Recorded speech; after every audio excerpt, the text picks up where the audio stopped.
quiet in the courtroom, please. The trial of Alexander T. Wolf is about to begin. Court is in session. The trial of Alexander T. Wolf is about to begin.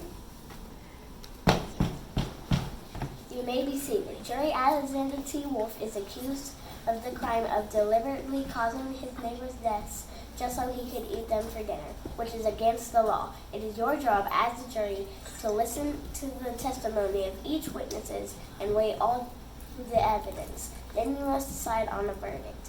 You will decide if Mr. Wolf is guilty or not guilty of this crime.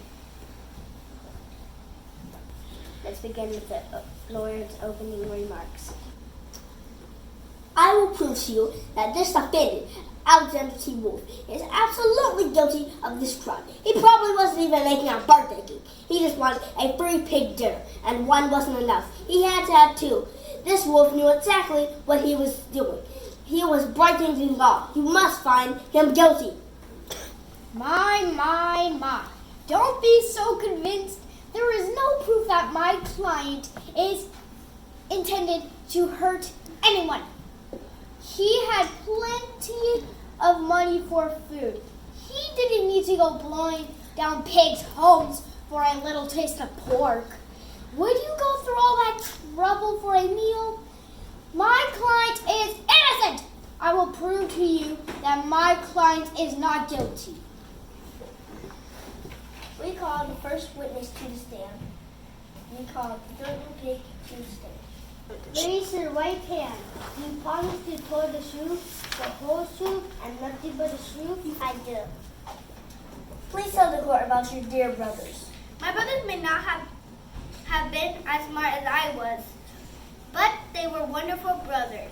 They were great neighbors, and they always helped people. I feel in my heart that if that awful wolf had given my brothers the chance, they both would have gladly given him a cup of sugar.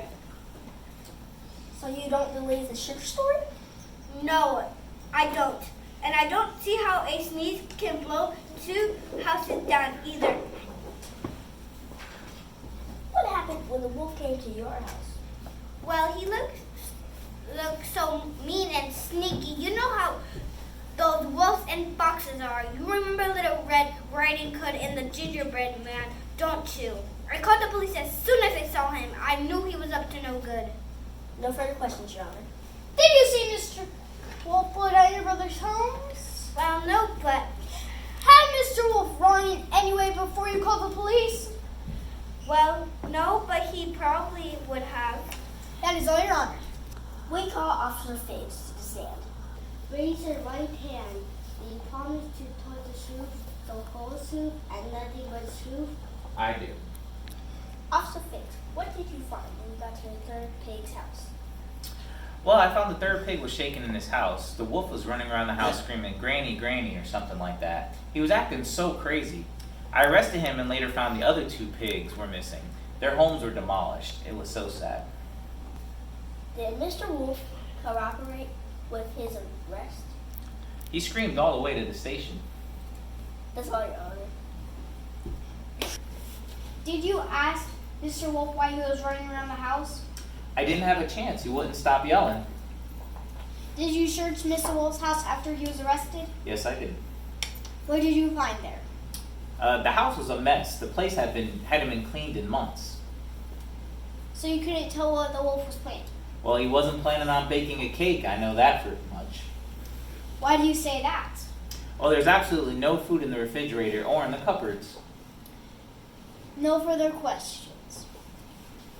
Next witness.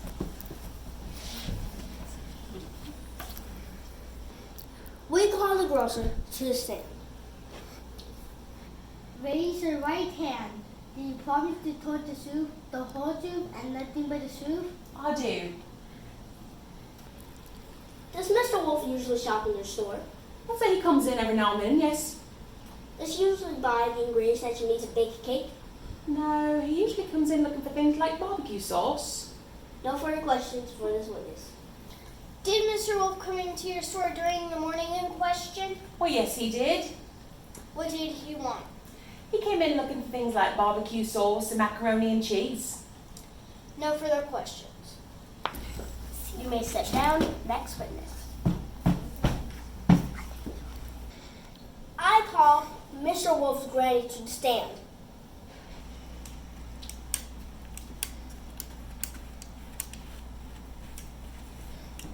Raise your right hand. Do you promise to tell the truth, the whole truth, and nothing but the truth? I do. Please tell the court about your grandson. I don't know what to tell you. I haven't seen him in 20 years. He doesn't even send me a birthday card. No further questions. Wasn't it your birthday last week? Why, yes, I turned 65. Isn't it possible that your grandson is going to bake you a birthday cake? Well, I guess it's possible. I have no more questions for this witness. Next witness, please. I call Mrs. Goat, neighbor of the pigs. Raise your right hand. Do you promise to tell the truth, the whole truth, and nothing but the truth? I do. Did you see Mr. Wolf in the day in question? Yes, I did. He came to my house. What did he want?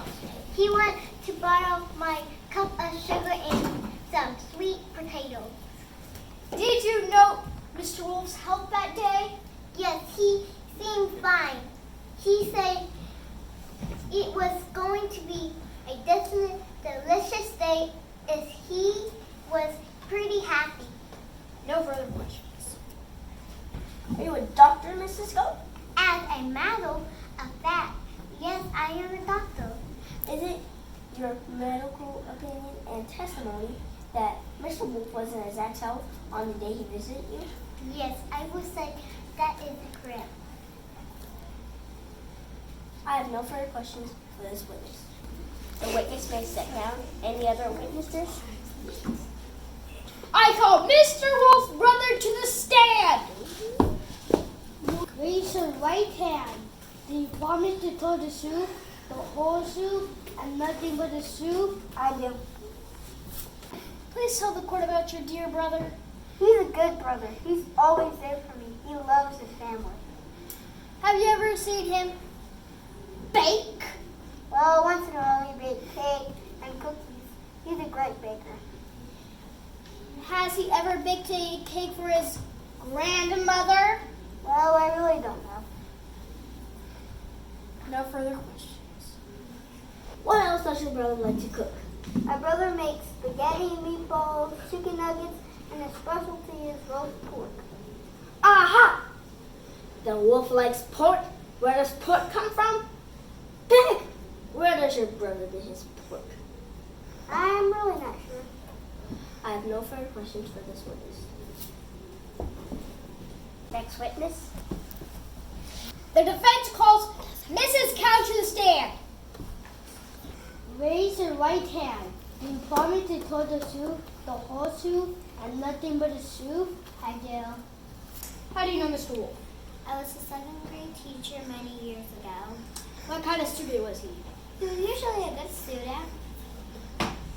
Have you kept in touch with him all those years? No, not really. I only see him now and then.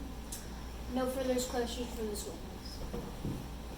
What do you mean by he was usually a good student? Well, I do remember him being bullied at that time. What was he like the last time you saw him? It was the day after the pig's tragedy. He wasn't very friendly. He wouldn't even say hello. I have no more questions for this witness. Next witness, please. The defense calls Mr. Alexander T. Wolf to the stand. Raise your right hand. Do you promise to tell the truth, the whole truth, and nothing but the truth? I do. Can you tell us what happened on that terrible day? It was my dear old granny's 65th birthday. I wasn't feeling very well that day. I had a terrible cold. But I had to make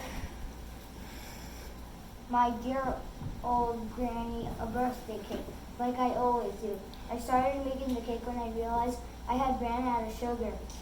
Go on. I went right to the store, but the grocer told me she had no sugar. I went to a few neighbors' houses, but they didn't have any either. Then I stopped at the first little pig's house. The house was made of straw, so one of my big sneezes came on. It blew the place down. It all happened so fast. I felt terrible when I saw the cake was dead. I couldn't waste a good pork dinner. What happened next? I still needed the sugar, so I went to the second pig's house made out of sticks. I really tried to hold back the sneeze this time. Really, I did. But the same thing happened, and I admit I ate them too. Think of it as a hot dog just lying there. I know it doesn't look good, but you have to believe me. I couldn't waste the food, but I really didn't plan on hurting or eating anyone. It was an accident. I finally went on my last stop, the third little pig's house. He wouldn't give me a chance. He started talking about my granny, and nobody talked about my granny. I started yelling and carrying on, but I didn't sneeze that time. Thank you, Mr. Wolf. No further questions. Isn't it true that you plan to go to the pigs' houses just to have some fresh pork dinner all along? No, that's not true.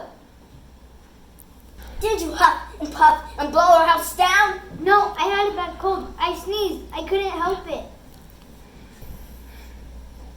No further questions, Your Honor. Any other witnesses?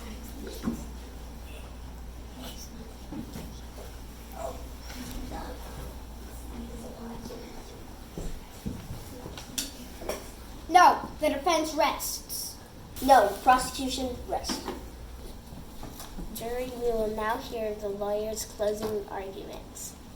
You must find Mr. Wolf guilty as charged. He deliberately planned the whole scheme. He is trying to trick you too. He just wanted a free pig dinner, and one wasn't enough. He knew exactly what he was doing. I hope you decide on the verdict of guilty. Thank you.